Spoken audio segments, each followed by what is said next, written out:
കാര്യങ്ങൾ ഇങ്ങനെയൊക്കെയാണെങ്കിലും തെരഞ്ഞെടുപ്പ് അടുക്കുന്തോറും UDF ക്യാമ്പിന് വലിയ ആത്മവിശ്വാസക്കുറവ് ഉണ്ടാകുന്നുണ്ടോ എന്നുള്ളതാണ് എന്റെ നിരീക്ഷണം. ഈ വനവാസത്തിലെ രാഷ്ട്രീയ പ്രതികരണം മാത്രം മതി അതിനെ ഏറ്റവും ക്ലാസിക് എക്സാമ്പിളായി ഉദാഹരിക്കാൻ. ആദ്യഘട്ടത്തിൽ 100 സീറ്റിലധികം എന്നുള്ളത് തന്നെയായിരുന്നു VD സതീശന്റെ നിലപാട്. അദ്ദേഹം രാഷ്ട്രീയ വനവാസത്തിന് പോകണമെന്നല്ല കേട്ടോ ഞാൻ പറയുന്നത്. പക്ഷേ എങ്കിലും ആദ്യഘട്ടത്തിൽ 100 സീറ്റിലധികം എന്നുള്ളതായിരുന്നു. പിന്നീട് അത് ചർച്ചയാകുന്നുണ്ട്. അത് ചർച്ചയാകുന്ന ഘട്ടത്തിൽ അദ്ദേഹം ആ നിലപാട് തിരുത്തുന്നുണ്ട്. അങ്ങനെയല്ല പറഞ്ഞതെന്ന് പറയുന്നുണ്ട്. പിന്നീട് അത് വീണ്ടും വിവാദമാകുമ്പോഴാണ് മികച്ച വിജയം എന്നാണ് ഞാൻ പറഞ്ഞതെന്ന ഒരു നിലപാടിലേക്ക് അദ്ദേഹം എത്തുന്നത്. പക്ഷേ ഇന്ന് നമ്മുടെ അഭിമുഖത്തിൽ അത് വീണ്ടും 100 എന്ന് അദ്ദേഹം തിരുത്തുകയും ചെയ്യുന്നുണ്ട്.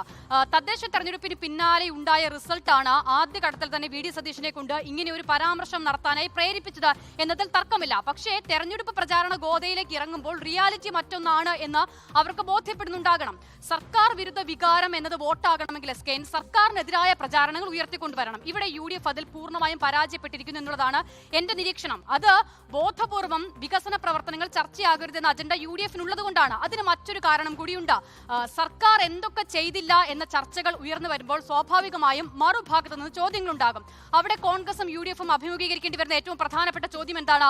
വയനാട്ടിൽ അവർ നിർമ്മിച്ചു നൽകാമെന്ന് ഉറപ്പ് നൽകിയ വീടുകൾ എവിടെ എന്നുള്ളതായിരിക്കും.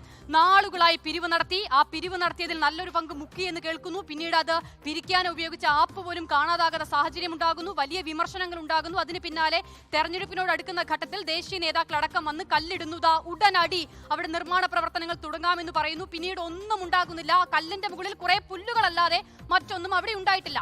അതിന് പിന്നാലെ ഈ തെരഞ്ഞെടുപ്പിൽ അത് വീണ്ടും ചർച്ചയായി തുടങ്ങുമ്പോൾ ഇന്ന് VD സതീശൻ മാധ്യമങ്ങളോട് അവിടെ പണി ആരംഭിച്ചു എന്നാണ് പറയുന്നത്.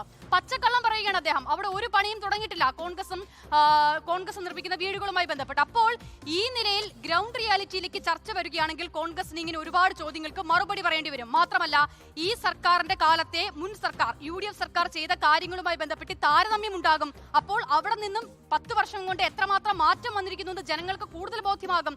ആ ചർച്ചകളിലേക്ക് പോകാതിരിക്കാനാണ് UDF ശ്രമിക്കുന്നത്. ഒരു കാര്യം കൂടി പിന്നെ ഈ പറയുന്ന തരത്തിൽ കഴിഞ്ഞ ഉപതെരഞ്ഞെടുപ്പുകളുടെ ചിത്രമുണ്ടല്ലോ, അതിലിപ്പോൾ തൃക്കാക്കര ആയിക്കോട്ടെ, പുതുപ്പള്ളി ആയിക്കോട്ടെ, പാലക്കാട് ആയിക്കോട്ടെ, അതിലെവിടെയും ഒരു അത്ഭുതവും നടന്നുവെന്ന് ഞാൻ വിശ്വസിക്കുന്നില്ല. ചേലക്കര ഒരു അത്ഭുതവും നടന്നിട്ടില്ല എന്ന് പറയാനുള്ള ക്ലാസിക് ഉദാഹരണവുമാണ്.